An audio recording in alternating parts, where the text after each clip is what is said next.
ATM of America offers a wide range of services nationwide, including processing, full ATM placement, parts, and more.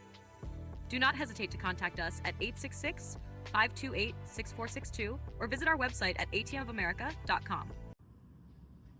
In this video, we're going to demonstrate on how to change the battery on a Kaba or LG, also known as the Gard basic lock.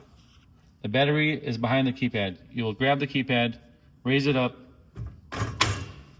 and pull it out towards you like you're taking a picture frame off the wall.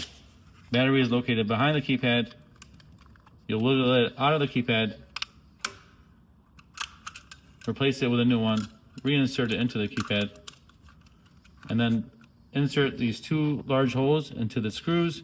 Make sure the wire does not get pinched as doing so. So you tuck in your wire nice and neat, get it back on the screws, and then push it down to lock in place.